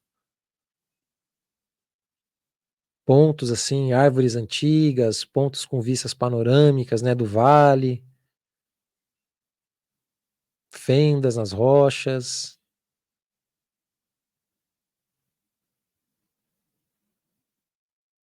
Essa minha amiga, né, que italiana também, que foi uma das pessoas responsáveis por eu chegar até lá. E aí contando de Laverna, né, esse santuário de peregrinação. E aí já é em Assis. Aí depois fui para Assis, né, aonde tem, né, foi construída, tinha uma primeira abadia, depois foi construída a igreja, né, e também é um lugar muito bonito onde está o túmulo de São Francisco, né, o corpo de São Francisco, supostamente, né, não sei, né, porque essas coisas, essas relíquias católicas a gente nunca sabe, mas supostamente está lá também, né, e é um lugar também muito bonito, aí é dentro, né, da igreja de São Francisco de Assis, com muitos afrescos e pinturas, muito colorido, né, esse aí é um cavalo, uma escultura que tem na frente de um peregrino, né, chegando em Assis, é um lugar santo mesmo, uma energia muito boa, né, então as ruazinhas ainda, mantém uma cidade medieval, né, Assis é uma cidade medieval ainda, inclusive com a presença de templos romanos, né, um dos templos, se eu não me engano, é de se eu não me engano, de Afrodite, inclusive. Acho que vai ter uma foto de algum desses templos. Uma imagem de Cristo, que eu gostei bastante, entre as flores, diferente das imagens com um coraçãozinho no centro ali, uma outra pessoa dentro, achei bem bonita essa imagem. Outros ângulos, né, com oliveiras, aí o templo romano, né, então as ruínas de um templo romano ainda presente na cidade de Assis, né, você vê que é uma cidade bem antiga. Aí uma vista panorâmica, né, da cidade de Assis. E a igreja também vista desse lugar. Aí já vamos para a última peregrinação do dia. Vamos para Reino Unido, para Glastonbury, Inglaterra, arredores na cidade de Devon. Bom, vamos passando pelas fotos, né? E aí já é uma peregrinação mais pelos megálitos, né? Então lugares também, rochas, pontos. Essa pedra se chama White Horse, né? Cavalo branco, e é bem próximo de Londres, de Londres não, perdão, de quando você chega de balsa, você tem alguns acessos para chegar até a Inglaterra. Ou você vai de barco, ou você vai de avião, né? Ou você vai por esse trem subterrâneo também pelo mar, né? E próximo dessa cidade, que é uma das cidades portuárias, você já tem, né? E pelo Google Maps mesmo você consegue mapear sítios arqueológicos e pedras erguidas, e menires, e dólmens, e círculos de pedras. E eu gosto muito dos círculos que não são tão famosos assim também, porque são lugares em que você vai poder lá cantar, rezar, tocar tambor, sem ser interrompido, né? Porque Stonehenge você tem lá fila para entrar, fila para sair, é maravilhoso, mas é difícil, né? Ou quando é uma celebração permitida, é uma enxurrada de pessoas. Esses lugares não, então são templos também, né? Lugares que foram mapeados com presença de pedras que dá para ter mais liberdade, mais autonomia, né? Então eu gosto bastante. Então é um desses círculos de pedra. Isso. Aí é uma das árvores, então, com fitinhas amarradas, né? Então a gente vai ter. O que eu observei lá, sempre que a gente tem lá um templo, um círculo de pedra, vai ter uma grande árvore guardiã muito próxima, que foi preservada, também objeto de culto. Então você vai ver pedidos, promessas, fitinhas amarradas. Igual quando o pessoal faz aqui, Senhor do Bonfim, né? E tal. Aí já a próxima imagem já é em Woodhenge, porque a gente tem, é muito famoso Stonehenge, mas temos Woodhenge, que seria os anéis de madeira, de toras de madeira que foram, né, porque a madeira é muito perecível, você não tem, você tem as marcações. Eles fizeram, então, com concreto, o que seria o diâmetro das árvores que formaria o Woodhenge, né? Que fica bem próximo de Stonehenge, inclusive dá para ir a pé de Woodhenge a Stonehenge. Aí já é dentro de Stonehenge, isso daí é uma reconstrução do que seria uma moradia dos construtores, estudo teoria hipotético, mas com evidências arqueológicas, né? Lembra muito as nossas ocas, né? Uma oca de palha, né? De palha e barro, o que seria uma moradia das pessoas que viviam em Stonehenge arredores, utensílios, né? Muita coisa de chifre, e aí é uma das pedras, né? E aí tem essa brincadeira, né? Tipo, com um gancho, né?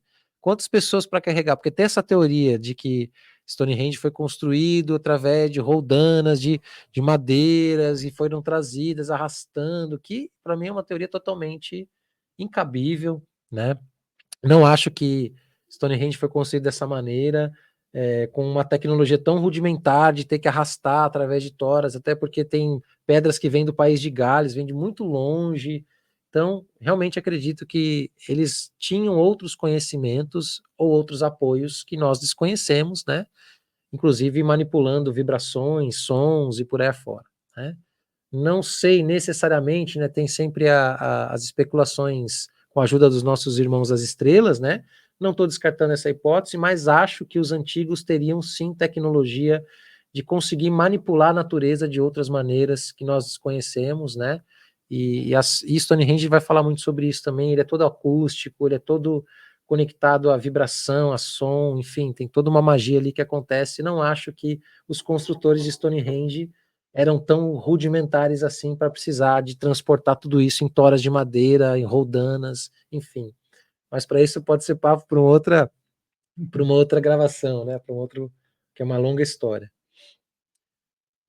Continuando Stonehenge, né? Então, hoje o que se tem, né? Algumas pedras caíram, então são as ruínas do que seria Stonehenge, do que um dia foi, né? Então, é muito maior do que a gente imagina. Quando você olha as fotos, parece, o Stonehenge, mas você olha, é gigante. Você vê de muito longe. É o círculo de pedra mais alto que nós temos, né? De altura. Não é o mais vasto em termos de quantidade de pedras, mas é o maior, né? No sentido que as pedras são gigantes mesmo, né? 7 metros de pedra. Então, assim, você fala assim, uau, uma pedra de 7 metros, né? Um megálito desse, realmente, né? E para colocar essas outras pedras deitadas em cima, enfim, tem muito mistério, né? E todos os alinhamentos astronômicos, né? Solstícios, equinócios, as linhas leis, os achados arqueológicos, né? Tem muitos mistérios envolvendo, né? Mas sabemos que os construtores, né? Pré-celtas e os celtas e depois os druidas utilizaram para cerimônias, para rituais, para alinhamentos, né? E hoje em dia tem muitas teorias, mas são muito bonitas, que conectam vários desses pontos, eles não eram isolados, né? Então Stonehenge não era um fim em si mesmo, ele estava conectado a uma cadeia também de peregrinação desde a Escócia, né? Com outros templos, com outros ciclos de pedra, enfim, envolvendo toda a mitologia dos Tuatha e aí vai embora, né? Então tem muita coisa legal que a gente poderia falar também, né? E aí mais algumas fotos, né? Sempre muito presença de corvos em Stonehenge, bem interessante isso, em cima, dentro, nos arredores, né? Essa eu quis tirar foto do corvo em cima da pedra mesmo. Hoje em dia a gente não pode acessar, o máximo que a gente pode chegar, né, tem uma cordinha, né, então a gente não pode tocar nas pedras, andar sobre as pedras, só tem 2 momentos no ano que é aberto, que é justamente no solstício de verão e inverno, onde são permitidas cerimônias públicas, e aí as pessoas entram, aí pode tocar, mas mesmo assim não pode tocar, mas o pessoal pode tocar, entendeu? Você não pode tocar, mas pode tocar, tipo isso, né? Aí já em Tintagel, aí a gente já vai para as lendas do rei Arthur, que também é o ciclo arturiano, né? Aí entrando bem forte nas minhas raízes, né? De xamanismo celta, né? Gosto demais do ciclo arturiano, das lendas arturianos, e Tintagel, na Cornualha, é um dos lugares aonde supostamente teria sido Camelot, teria sido um dos reinados de rei Arthur, então tem muito forte a mitologia envolvendo Arthur, Merlin, Guinevere, todos esses personagens lendários, né, que a gente sabe que são lendas, mas que tem sim um fundo histórico envolto, né, também dessas lendas de Arthur. Pode ir seguindo. Então, é o centro de visitação turística de Tintagel, aí é um castelo que vai trabalhar muito, muito, muito os mitos arturianos. É um castelo, inclusive, utilizado pela maçonaria, tem linhas leis, caminhos de Madalena, um monte de coisa aí dentro desse castelo, né? Mistérios do Santo Graal e coisas aí para fora, né? Vai ter mais fotos dentro dele, imagens, né? Pinturas de outros artistas que foram para lá então ele é todo governado por essa atmosfera, né? Então aí é um templo, né? Utilizado até hoje, também é um templo maçônico, né? Mas também é utilizado pelos cavaleiros templários modernos, né? Então, esse seria, enfim, a cadeira do grão-mestre, a cadeira inspirada em Arthur, em cima tem esses vitrais. Não é uma construção milenar, mas é um templo super vivo e super ativo, né, nos dias de hoje. Tem a Távola Redonda, e aí são as ruínas de Tintagel, né, e do mar, que é espetacular. Essa cor que vocês estão vendo mesmo, né? Dizem que tive sorte, porque Reino Unido chove muito, né? Então estava um dia de maio, né? Um dia de quente, né? Quase verão. Então as cores é isso aí que você está vendo, né? Esse azul, turquesa, e aí as ruínas de Tintagel, onde supostamente teria a caverna do Merlin, Merlin's Cave, e também Camelot. Né? Aí é uma figura de metal de Arthur no topo, bem bonita, né? Então a espada, tem uma lenda que diz que se você segura na espada, você faz um pedido para Arthur, ele te concede. Então a espada já está toda desgastada, é moderna, não é nada, não é antiga essa estátua, você vê que é uma representação bem artística de Arthur, né? Mas acho que na próxima foto vai dar uma dimensão do tamanho dela, né? Então minha amiga aí segurando a espada de Arthur, né? Excalibur, fazendo um pedido, né? É um lugar bem interessante também, do ponto de vista energético, gostei bastante da energia aí. Essa pedra, eu encontrei um rosto nela, não sei se vocês conseguem enxergar. Eu vejo um macaco aí, 2 olhos, um focinho, um nariz, enfim, né? Uma figura de um felino ou de um... Mas eu vejo o rosto nas pedras, nas árvores, né? E vou tirando foto, porque são, para mim, conexões, né? E aí o pequeno mar, e ali no fundo vocês estão vendo aquela gruta, no meio da praia, seria a caverna do Merlin, né? Merlin's Cave. Né, um dos lugares onde ele ensinou, onde Arthur se ia para receber orientações de Merlin, né, segundo as lendas. Aí Merlin's Cave, né, mais uma vez.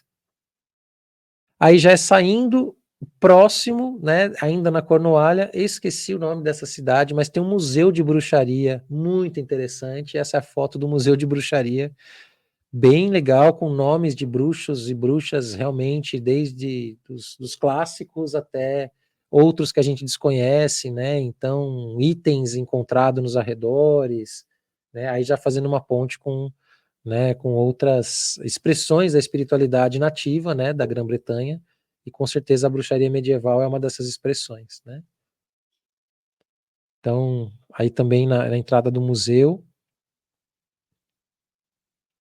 Qual o simbolismo da triqueta, né, do trisco e do labirinto que está presente aí na entrada do museu? Olha lá.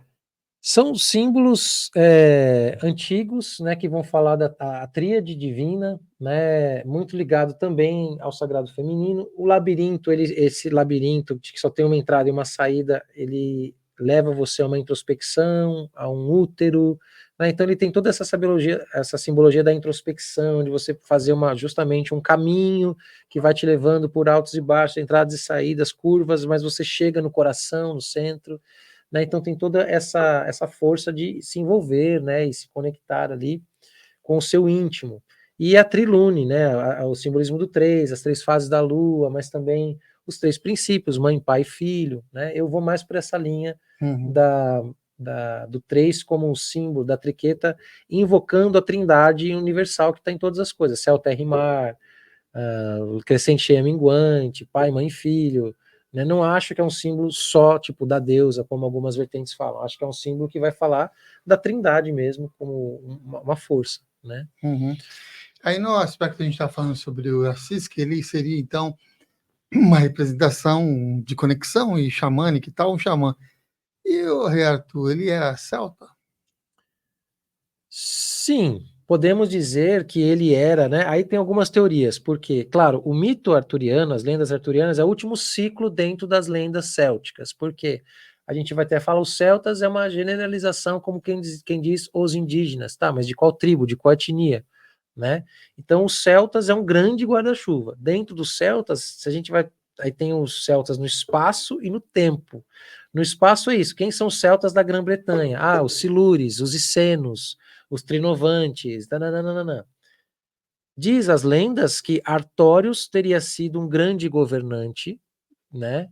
Só que ele era híbrido, meio romano, meio filho de celta. Então, assim, o que as lendas apontam e os achados arqueológicos até hoje vão apontar, né? Porque se houve uma figura histórica, um Arthur histórico, ele teria sido um grande comandante romano, mas também descendente de celtas, né? De senos ou de trinovantes, né?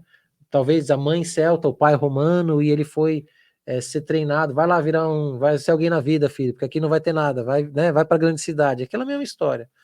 E lá é treinado e volta a chefe, então ele adquire a sapiência romana de liderar, de conquistar, etc., e consegue reunir as diferentes tribos celtas num momento histórico, isso temos evidências, que eles estavam sofrendo muitas invasões dos anglo-saxões, que seriam, né, os descendentes dos vikings, né? Então, ele consegue, né? Isso nós temos evidência histórica de que alguém, num determinado momento, consegue reunir as tribos e construir muralhas que não tinham sido construídas e fazer coisas que não estavam sendo feitas antes. Então, só poderia ter um grande comandante, um grande rei por trás das inovações, das construções de fortalezas naquele período histórico para lidar contra esses anglo-saxões. E esse, então, chefe seria Artorius, que seria um híbrido, né, romano com celta, né? Daí que vem as lendas arturianas. Muito bem, olha que beleza. E vamos continuar aqui nossa jornada aqui com as peregrinações sagradas com Gabriel Nossa Oceano. quarta viagem, vamos que vamos. Então, com a gente, curta aí, quero ver se tá a gente mesmo. Dá um comentário aqui para saber se você chegou aqui. Aí já em Glastonbury, Glastonbury é o coração aí para quem gosta, né, dos trabalhos do feminino, das deusas, de mesmo da Wicca, todo esse movimento, mas também o movimento druídico moderno atual, tem que ir para Glastonbury, que é um dos lugares assim fantásticos, onde vai ter muita coisa bacana e um movimento muito vivo de espiritualidade. Os templos do divino feminino, assim, seria, vou usar um termo aqui para vocês entenderem, mas seria uma São Tomé das Letras, né, da Inglaterra, né? Então, essa atmosfera mágica, mística, né? Mas também muito bem frequentada, né, por pessoas né, enfim, também com ruínas históricas. Aí a abadia de Glastonbury, né, que também é um lugar muito lindo, com, enfim, templos antigos, árvores antigas, carvalhos antigos, né?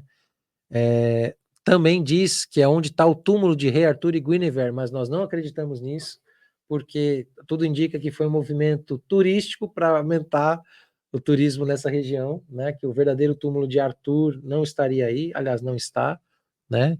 Segundo as tradições orais, realmente, que eu acredito, né? Elas não estão aí, mas é um dos lugares também que está envolto dentro dessa atmosfera ainda dos mitos arturianos também, né?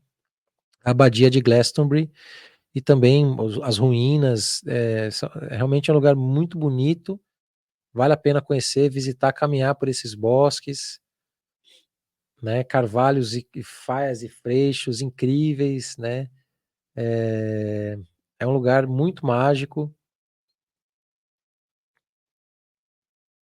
Aí a pedra onde teoricamente estaria Rei Arthur, eu não acredito. O carvalho, amigo. E aí já é nas fontes sagradas, né,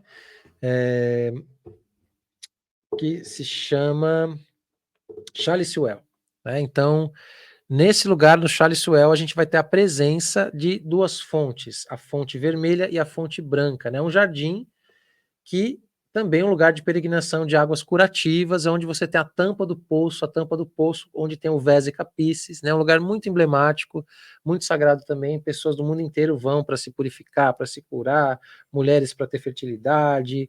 É um dos centros de poder, né? Então é um lugar onde você recebe muitas pessoas para ter uma comunhão com o sagrado, com o divino, com a mãe das águas universais. Então é uma atmosfera muito bonita mesmo.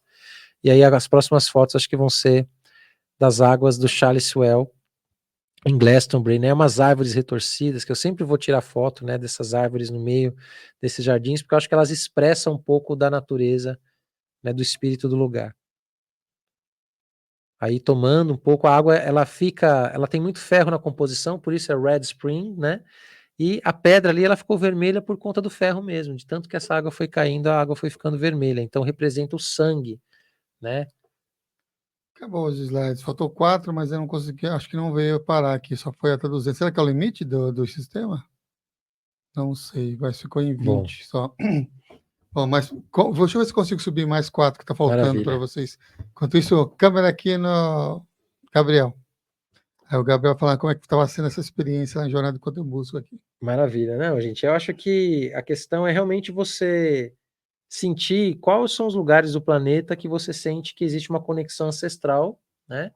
E começar a trabalhar para você conseguir chegar nesses lugares. Se não no primeiro momento fisicamente, ler sobre esses lugares, pesquisar o que os outros historiadores estão falando sobre esses lugares, fazer meditações, né? Quem trabalha aí com as experiências fora do corpo, fazer jornadas, viagens astrais para conhecer, para sorver essa atmosfera, beber dessa fonte, porque são realmente lugares que estão pulsando essa informação, né? Informações que a gente consegue resgatar, inclusive, quem acredita também em outras vidas, né, que já passou por algum desses lugares, ou que tem algo ali, e não necessariamente uma outra vida sua, mas lugares de poder que carregam energias e saberes que estão acessíveis para quem souber colher esses frutos, né?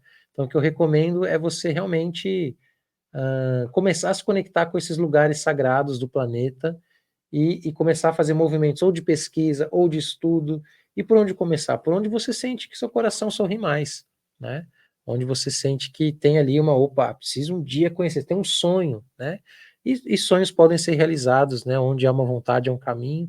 Então, por que não, né, direcionar uns sonhos para você poder visitar esses lugares e, enfim, né, fazer cerimônias, rezos, meditações. Eu acho que vale muito a pena e complementa muito, muito o nosso caminho espiritual. Estou subindo aqui porque ele tem um limite mesmo. 200 fotos vocês já viram até Ei, agora. coisa boa. E agora o que eu estou fazendo? Estou subindo uma segunda parte que eu acabei de fazer, formatação aqui, para vocês também terem dessa continuação aqui da peregrinação com o Gabriel Oceani. Vamos lá aqui nessa nossa conexões assim. Enquanto está pensando aqui, qual é a verdadeira história do Santo Graal? Uxi. Ele fez aquela pergunta realmente para ele ter todo o tempo do mundo para ele subir as fotos que faltam. Já subi, né? Já está aqui. Eita, então você curte. Consegui, está aqui salvo. Então, aqui.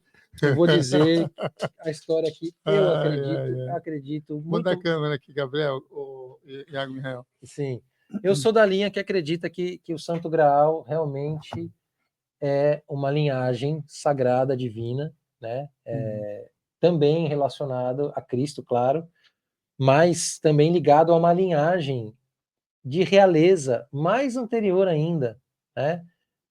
Do qual Cristo também seria parte dessa linhagem real, espiritual, vamos falar assim, esse sangue real, né? Por isso o Santo Graal, né? Então eu acho que vai mais por aí. Mas também tendo esse entendimento desse ponto de vista mais celta, né? Mais druídico, entendendo o cálice como esse sagrado feminino que nós teoricamente perdemos, né? Porque você fala assim do cristianismo e Inquisição e todo esse, mas isso é toda uma versão editada do que foi o cristianismo original, que tinha sim uma relação muito profunda e equilibrada entre o profundo masculino e o profundo feminino, né?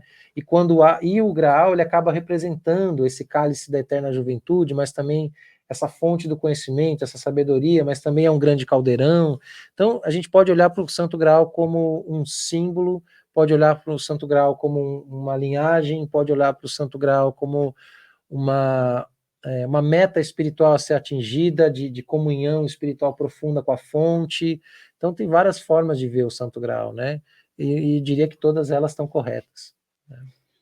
Muito bem, ela está sua amiga agora e a gente continua a partir dela. Vamos na fonte. Na fonte. E aí são, né, estatuetas com... Aí sim, a Vésica Piscis, que é esse emblemático, né? Eu atrás da tampa do poço, né? Onde tem essa Vésica Piscis, né? Então a Vésica Piscis, porque teoricamente forma um peixe, se você olhar, por isso peixe, né? Eu não vejo muito peixe aí, mas assim, eu entendo de onde tira, né, a imagem do peixe, porque eu já vi em livros, mas olhando assim, você não vê o peixe de primeiro. Mas, independente disso, que essa simbologia é uma simbologia da flor da vida, né? Então você tem primeiro o embrião, depois o 2, depois o 3, até formar a flor da vida, depois o fruto da vida. Então estamos falando de uma geometria sagrada. E um rei, na época, pegou e colocou a tampa desse poço com esse Vésica Piscis, né? Então, por que foi feito isso? Por que nesse lugar? Então, tem todas essas especulações, mas fato é que essas águas são realmente curativas, esse lugar é muito sagrado, vale muito a pena, é um lugar de silêncio profundo, né? Inclusive, você tem placas dizendo, olha, entrou aqui, fique em silêncio, porque está todo mundo em oração. E aí são desses lugares que vêm pessoas cristãs, pessoas pagãs, pessoas que não... Só estou lá de turista, mas nem sei o que eu estou fazendo aqui, mas no fundo sabe, né? Enfim, então é um lugar muito especial mesmo, vale muito a pena conhecer, de muita magia, de muita profundidade, e há quem diga que é uma das passagens, né, o Chalice-Well, esse Chalice Garden, seria uma das entradas para o que a gente conhece como Avalon, né, que você pode entender Avalon também como um lugar mítico, mas também como um lugar espiritual que existe realmente em Glastonbury, né? No plano espiritual. Eu acredito que Avalon existe até os dias de hoje, mas não como a gente imagina, né? E sim, Glastonbury, o Thor, que é uma das fotos que eu acho que vai vir na sequência, ou não, mas também é dos monumentos que está presente lá. Ele é esse lugar sagrado, né, de presença, né, dessa aí, exatamente. Esse caminho até o Thor, que é um ponto mágico, né, de observação, também de muita comunhão, ciclos de maceiras, aí está o Thor.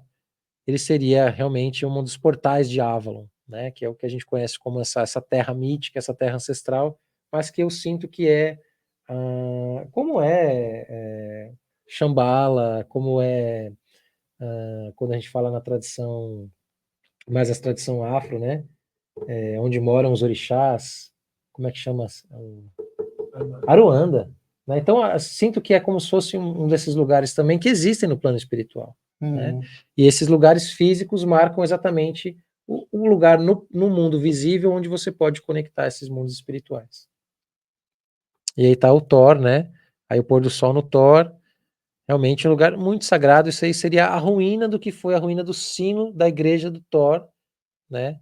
Igreja de São Mihael, inclusive. Mas. Israel?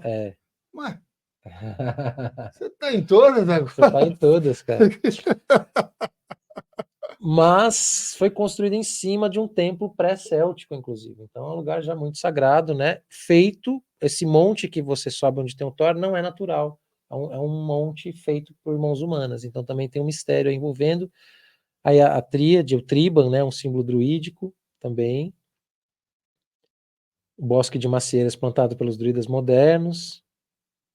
E aí a White Spring, que é a fonte branca, porque lá dentro de Charleswell é a fonte vermelha, e aí a White Spring seria a fonte branca associada ao deus Cernunnos, deus conífero, né? Então, a ideia é você passar por Charleswell, bebe da fonte vermelha, bebe da fonte branca, sobe o Thor, e aí vai o abraço, né?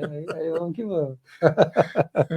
Aí já em Avebury é um outro lugar muito mágico, com muita presença de conexão interestelar, crop circles ao redor dessas pedras, é uma loucura.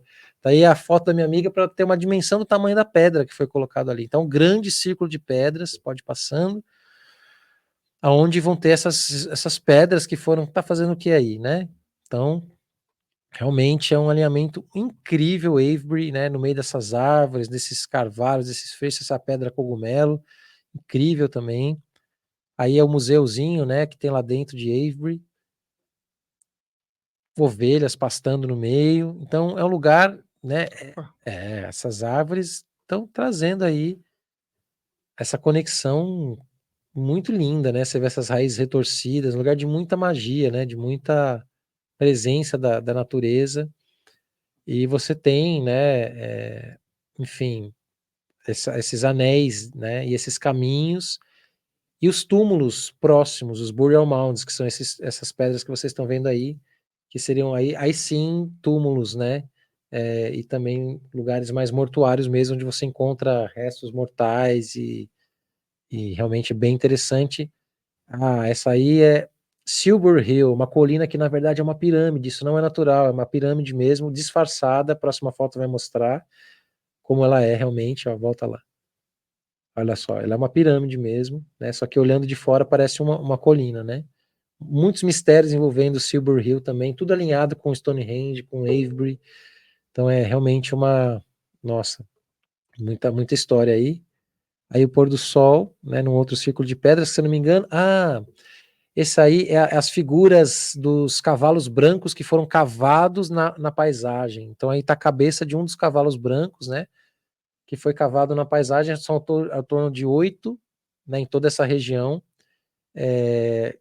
muito parecido com que as linhas de Nazca, que você só vê de cima, né? O que esses cavalos estão fazendo lá? Aí o mapa desses cavalos, né? Por que eles existem? Da onde que vem? E aí sim, enfim. Aí tem toda uma mitologia, né, relacionada às deusas, a deusa branca, que é um símbolo da soberania, da rainha, da terra, enfim, né? E fora outras coisas mais.